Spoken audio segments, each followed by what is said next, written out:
Welcome to John's Jeep Garage. We are going to replace a radiator on a Jeep Wrangler JK. This model is a 2016 and it's a 3.6 liter. First, I'm going to let you know underneath the screen where you can fast forward to when the work begins. Otherwise, I'm going to give you a little bit of a background on this particular Jeep and some of the problems I was seeing. On this job, one thing we're not going to do is replacing the hoses because we've already done that. This particular Jeep, I was seeing some leaks in other areas and has about 146,000 miles. So I have already replaced thermostat, upper radiator hose, lower radiator hose, and some of the heater hoses themselves. But if you are going to remove a radiator and you're going to disconnect all the hoses and you haven't replaced those hoses, you need to go ahead and look at all the hoses since you're losing the coolant anyway. All right, now a lot of you are OEM people, you can spend the money. I have what you call an A premium. I'll put the information on the details of the channel, but this is a radiator, cost me about a little less than $120. I've seen them as cheap as 80 bucks and as expensive as 300 and something dollars. I think most of these radiators at that price will do the job, but please research and go with the brand that you want to focus on. The other thing is the work here on this Jeep. It's you got to be safe, and remember, you want to work on it when it's cool, not when it's hot, to where you can risk scalding yourself, any type of burns. I will highlight the radiator fluid that we're using. Remember, it's for 2016, it's HOAT, O-A-T technology. I'll give you the specifics also on the screen on the coolant, but make sure that you follow your recommended coolant and look at the owner's manual, and it highlights there for your specific vehicle.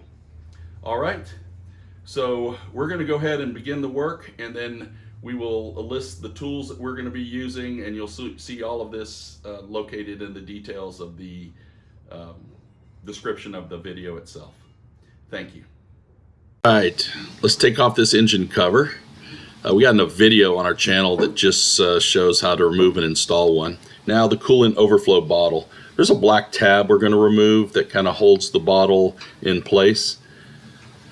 You'll see it up close on the video. Use a screwdriver or a retaining clip tool. Also, the bottle has two buttons on it that go into slots. I'm going to show you a close-up of that. Here's the two buttons. You want to pull it up about an inch and push it out, and it just comes out. Now, normally on your Jeep, you can just pull that tube off. Now, let's just get the two 10mm bolts holding the air intake hose on, and then the 8mm bolts that hold the worm screws on each end of the air intake hose.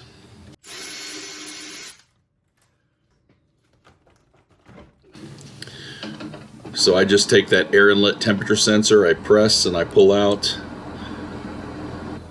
I just set that off to the side. Now the air inlet box, I just pull up the filter housing box, and then I pull that makeup hose off, and I set that off to the side to give myself some room to work. Now we have the fan electrical connector we need to remove. I just first pull off those retaining Christmas tree clips, and then I press and pull. It's that simple. All right, we have the top of the fan shroud. There's 4 black retaining clips in there. You can use a screwdriver to kind of pry it up, and then a retaining clip tool to pull it out.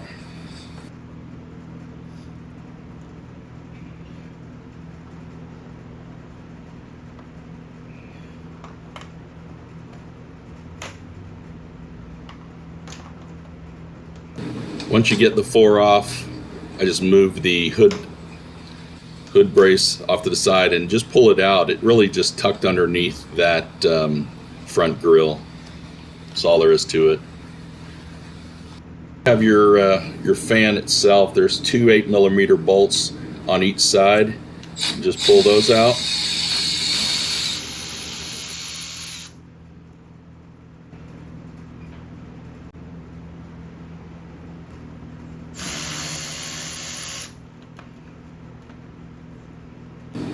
All right, the bottom of this fan has a place where the lower hangers, they kind of sit in these lower hangers, and they got two little points on the end. You just got to maneuver it, and it comes out very easy. And the electrical connector for the fan cable has some retaining clips you got to remove. Now look, on this radiator, I couldn't drain it from the bottom. That valve on the bottom of the radiator was messed up, so I ended up taking the lower hose off to easily drain it. And this also shows you what you need to do if you're going to change that hose. Make sure you're putting it in some type of catch pan where you can recycle, and then also take off the other end of the hose. But the main goal is to remove the hoses from the radiator. You do not necessarily have to remove it from the engine block.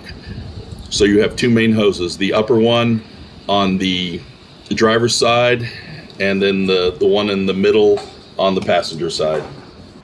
Okay, you're going to find some more retaining clips on the driver's side lower end. You'll see the cables coming down. Just pop those off.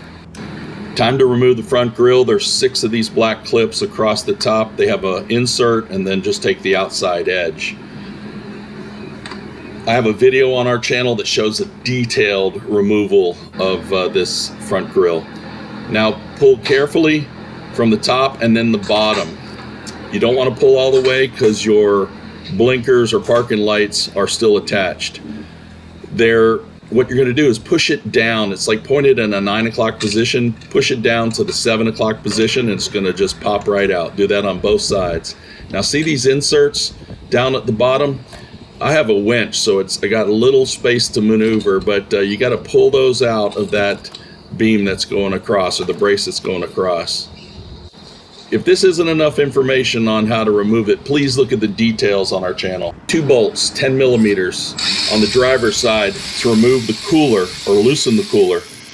Do not remove the one in the middle where the tubes are. That's what's holding your tubes. Just the 2 that you see that we're removing right here. And on the opposite side, there's only one, and it's an 8mm. And then you just set the cooler, don't pull it off because it's still connected by the lines. The driver's side of the radiator, about 8 inches down, you're going to see this 8mm bolt. You just need to remove it. Now, you can do it with a short socket and a small ratchet, but I cheated. I decided to take the horn off to create more space for my Milwaukee ratchet. We need to move the cooler to the side. Remember, it's still attached to the lines. Oh, what is this? Oh, nice. All right, there's 4 bolts on each of the corners. Top right, top, or bottom right, which is driver's side. And then on the passenger side, you have the bottom, lower corner. They're all 8mm. And then the top corner. And we need to remove them. Now, an offset wrench is probably the best thing to do. I was using some gear wrenches, but just you need a little maneuvering to get them out of the corners.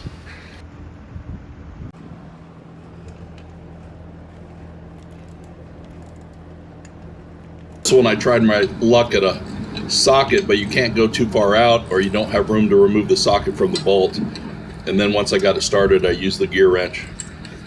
Again, 8mm.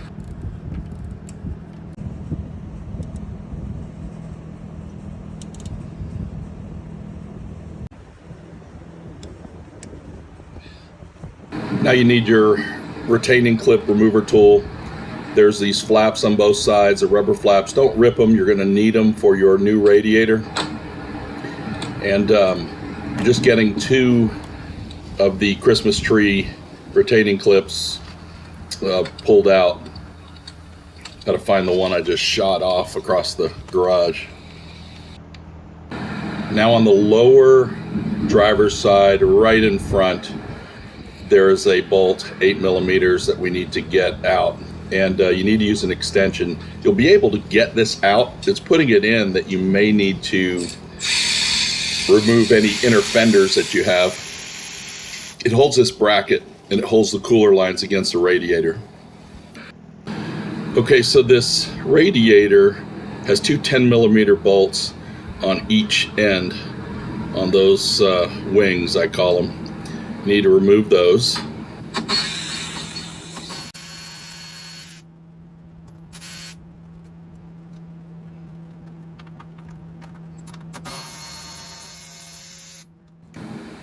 Now keep all your bolts organized.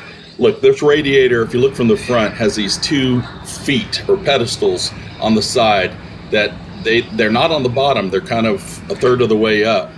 And you gotta kind of lift up each end of the pedestal. Now you have those flaps, you gotta carefully tuck in to make sure that they are not getting caught on anything. And your radiator is free, it's just you trying to maneuver it to where it's not getting caught or hung on anything. There's no magic to this. What I'm most excited about during projects is when I'm about to install something. When I get to the point where I remove what I'm about to install, I know that if I can just remember everything in the right steps backwards, I'm at a good point. Now, I inspect the radiator for damage from shipping. I want to compare it to the original radiator, making sure everything is the right size and shape. You can see where this one was leaking on that driver's side, and you know JKs are known to leak on that side.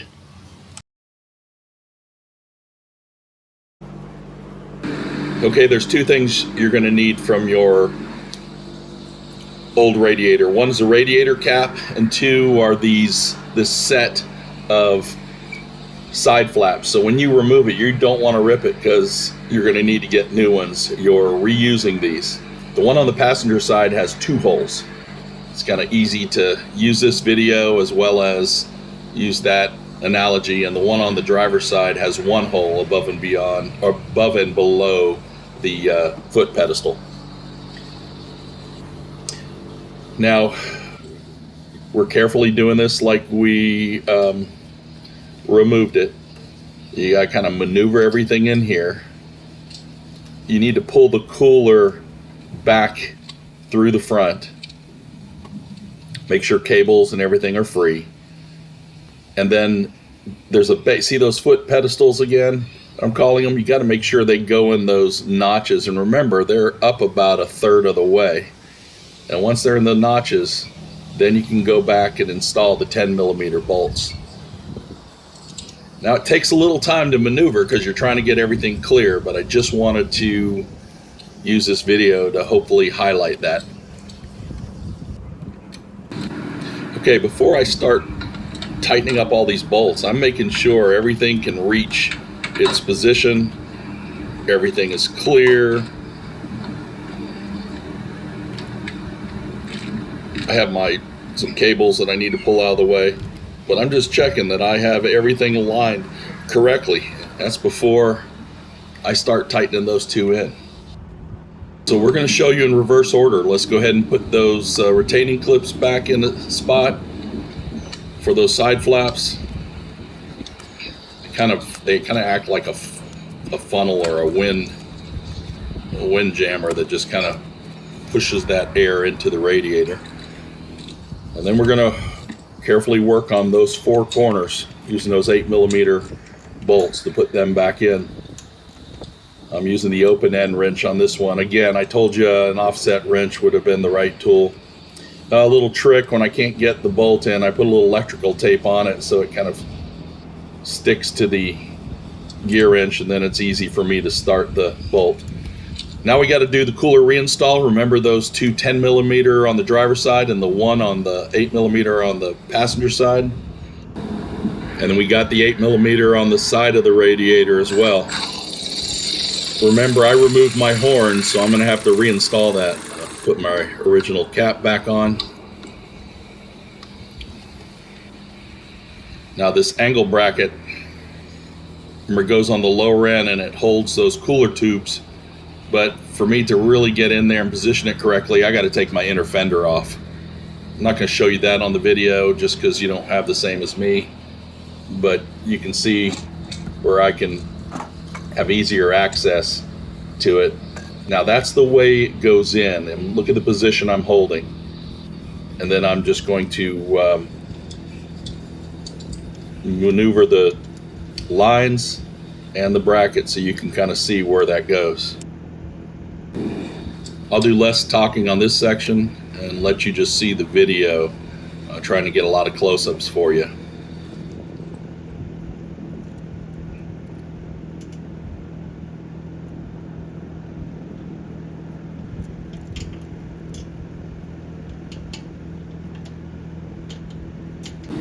Remember, you're tightening this in a plastic frame, so don't over tighten, just have a really snug fit. All right, so let's put the upper radiator hose back on, and the way to do this is you always, it's the same hose, you put the clamp back in close to the same position it was in, so it stays within that groove and it helps prevent a leak. I took the horn off. You don't have to do that. You can get to it with a smaller socket, but I had to reinstall it. Now the lower radiator hose, just gonna say this again, perfect time to replace it, but you do not need to remove it from the engine block. I did because I needed to drain it because my older radiator wouldn't drain from the peacock valve. And then you wanna, again, reinstall the one connected to on the passenger side to the radiator. All right, let's just set your fan shroud in. Now let me just show you the base. You can kind of see right here how that just fits in those little slots or those footings, and that's on each end. And then once they're in that base, you're just gonna pull it up against to the radiator and then tighten those two 8mm bolts on each side. Again, all of this being fastened on the plastic, you're just doing a snug fit and not over tightening it. Let's line up the little pegs or slots on the lower end of this front grille. We're gonna put on the opposite way, kind of enter it as a 7 o'clock position and then twist up to the 9 o'clock position. For the lights, remember I have a detailed video on our channel about this if this isn't enough information for you. So I line those up, just making sure everything's kind of in its hole, and then I'm gonna push in, snap in. There's two right below each turn signal. You want to make sure they're pushed in, and then you got the 6 retaining clips, I call them. One is the insert and the other one is the ring. Once you got all 6 in, you should be good to go with the front grille. The fan shroud cover just kind of slips underneath, has little fins that slip underneath the front grille. And then you're going to have 4 Christmas tree clips that you're going to press in there.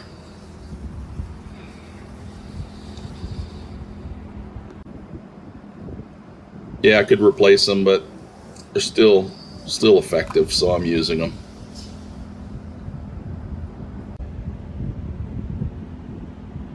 All right, time to just connect the connector. Should slide into the groove position, and then you hear a click, and then go ahead and put those back into the holes, the little Christmas tree tabs sitting on the edge. I'm going to press my air box back in.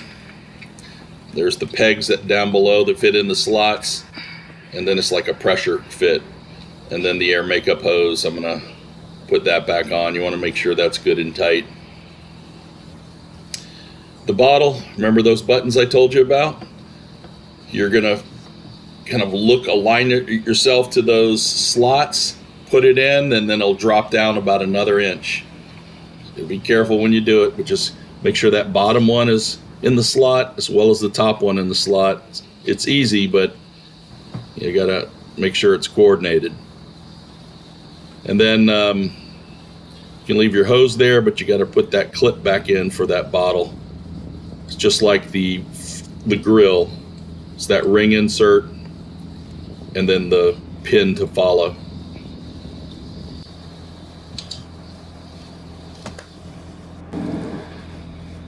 All right, on part of this next video, I actually put the air intake hose on and I completely forgot that I need access to the thermostat. So you're gonna see the air intake hose on, but really I'm just gonna show you this no spill funnel kit, and then I'm gonna take the air intake hose off so I can show you what we need to do first before putting it on, and then I'll show you the detailed steps of putting it on.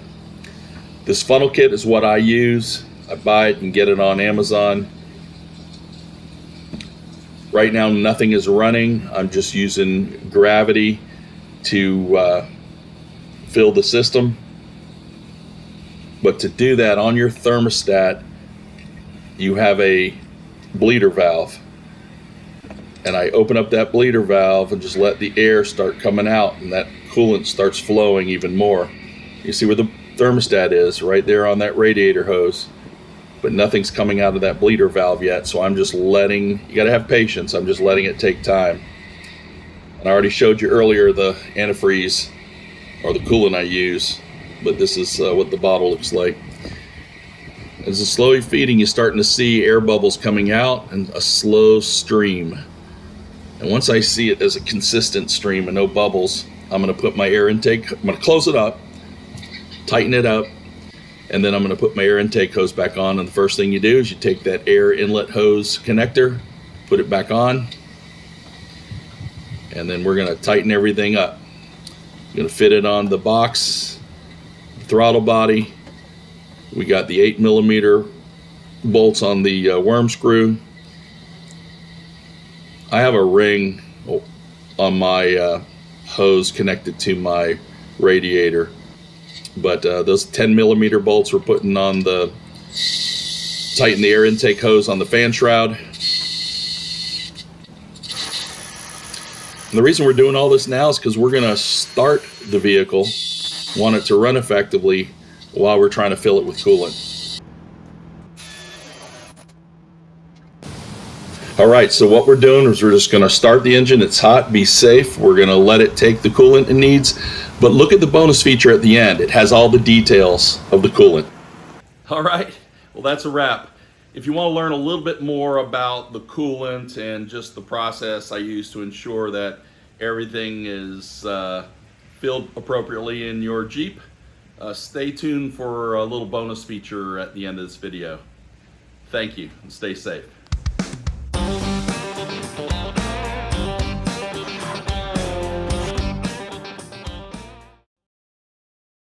All right, well, that's a wrap.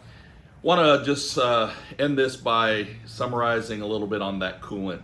So this funnel kit that I use, again, remember, I'm just trying to fill it up and use that bleeder valve on that thermostat to remove all the air bubbles until I see a continuous stream. I know you're going to lose a little coolant there, but that way you're trying to ensure that you get most of that air out of there. Then I tighten it back up. I put the air intake hose back on, tighten everything down so I'm able to start the vehicle. Then when I start the vehicle, it's going to run, and that thermostat at a 203 degrees is going to open. You can always test that by holding the hose safely that goes to your the top driver's side of your radiator. When that starts to really heat up, you know it's opened. But I monitor the temperature, and I'm also looking at the funnel. I try not to overfill the funnel halfway or by half, because when that temperature starts to hit 210, 215 degrees, you're going to see the coolant in the funnel start to rise, because that's the heated coolant also coming up in the system. And I shut the car off and I let it cool down. And I try to let it cool down below 125 degrees before I actually remove that coolant and then put it into whatever I have remaining, putting it into the overflow bottle. The other thing I do is I do check it the next day. You know, I'm gonna go drive it, I'm gonna let it cool down, but then I'm going to check it again. I want to ensure that I've gotten all the coolant in. And one quick test is by turning your heater on. When you turn your heater on, it's going to, if it's not generating heat, there's not enough coolant in the system. The other thing is that when you turn your heater on, you're going to artificially decrease the reading of your temperature gauge maybe 5 degrees. I don't know the science behind that. But it's one of those things where you just want to monitor, and you don't want to just check it at one time. You want to check it the second day. Just make sure that all the coolant's in there. Now again, be safe, and thank you for watching.